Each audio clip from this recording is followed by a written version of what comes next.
اعوذ باللہ من الشیطان الرجیم بسم اللہ الرحمن الرحیم الحمدللہ رب العالمین والصلاۃ والسلام علی سید الانبیاء والمرسلین۔ محترم حضرات، آج کے لائیو بیان کا موضوع ہے امام حسین کا پیغام آج کی نسل کے لیے۔ کربلا کا مختصر تعارف۔ دوستوں، کربلا صرف ایک جنگ کا نام نہیں بلکہ حق اور باطل کے درمیان ایک عظیم جنگ ہے۔ امام حسین علیہ السلام نے صرف اپنے گھر والوں کو قربان نہیں کیا بلکہ اسلام کے اصل چہرے کو محفوظ رکھا ہے۔ انہوں نے اپنی شہادت کے ذریعے یہ ثابت کیا کہ اسلام ظلم اور فساد میں سمجھوتا نہیں کرتا۔ امام حسین نے یزید سے بیعت سے انکار کیوں کیا؟ یزید صرف ایک حکمران تھا جو دین کو تباہ کر رہا تھا۔ یزید ابن معاویہ ایک ایسا شخص تھا جو ایک نفرت انگیز خاندان سے تعلق رکھتا تھا۔ اس کا دادا ابو سفیان اور اس کی ماں ہندہ دونوں اسلام کے دشمن رہے ہیں۔ اس کے باپ معاویہ ابن ابو سفیان نے خلافت کو اپنی بادشاہت میں تبدیل کر دیا، اور جب یزید کو کرسی ملی تو اس نے ظلم اور فساد کی انتہا کر دی۔ یزید ایک شرابی، بدکار اور خدا سے دور انسان تھا جس کا اپنا اخلاق اور عمل اسلام کی روح کے بالکل خلاف تھا۔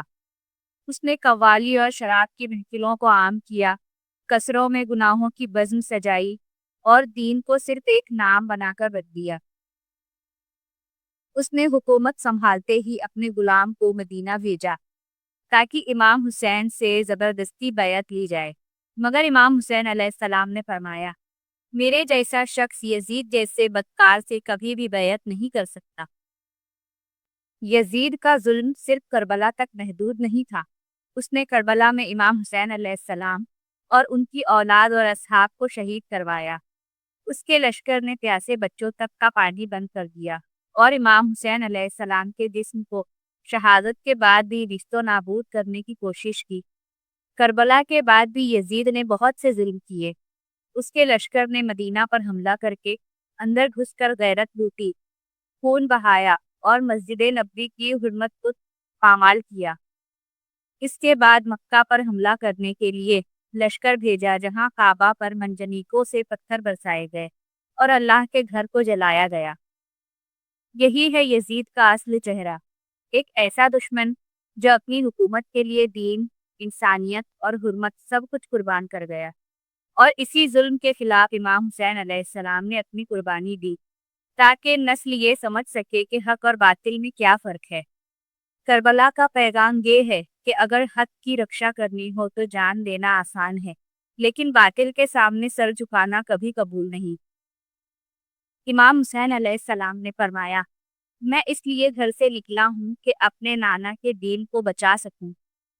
آج ہمیں پیغام ملتا ہے کہ حق کے لیے قربانی دینا فرض ہے، چاہے وہ چھوٹی ہو یا بڑی۔ ہر زمانے کے ظلم اور ناانصافی کے خلاف آواز اٹھانا حسینی رویہ ہے۔ اس قربانی کا مطلب اپنی جان، مال، اولاد اللہ کے دین کے لیے ہے۔ آج کے دور کا ایگزامپل ہے کہ لوگ حق جان کر بھی چپ ہو جاتے ہیں۔ امام حسین علیہ السلام کا پیغام ہے حق کو اجاگر کرنا۔ امام حسین علیہ السلام نے فرمایا، ذلت کے ساتھ زندگی سے عزت کی موت بہتر ہوتی ہے۔ آج کل کی نسل کو سیکھنا ہوگا کہ اسلام صرف نماز اور روزہ نہیں بلکہ عزت اور غیرت کا درس دیتا ہے۔ ہماری ڈیلی لائف میں بھی یہی پیغام ہے کہ حرام راستے سے بچ کر حلال عزت کے ساتھ زندگی گزارے۔ امام حسین علیہ السلام کہتے ہیں کہ میں قرآن اور دین کی اصلی روح کی حفاظت کے لیے قربانی دیتا ہوں۔ آج کے دور میں جب لوگ قرآن کو صرف پڑھنا سمجھتے ہیں اور عمل بھول جاتے ہیں تو حسینیت کا پیغام ہے کہ قرآن پر عمل کیا جائے۔ نوجوانوں کی ذمہ داری۔ کربلا میں نوجوان بھی شہید ہوئے، حضرت علی اکبر، حضرت قاسم اور حضرت عباس۔ یہ پیغام ہے کہ اسلام کی حفاظت صرف بزرگوں کا کام نہیں بلکہ ہر عمر کے لوگوں کا فرض ہے۔ حضرت علی اکبر علیہ السلام، حضرت قاسم اور حضرت عباس علیہ السلام کی قربانی کا ذکر آج کے نوجوانوں کے لیے پیغام ہے۔ دین کے لیے وقت نکالنا، حرام سے بچنا اور ایمان کے لیے سٹینڈ لینا۔ ایک چھوٹی مثال، اگر حضرت علی اکبر علیہ السلام اپنی جوانی امام حسین پر قربان کر سکتے ہیں تو آج کے یوتھ اپنی جوانی گناہ پر کیوں برباد کرے؟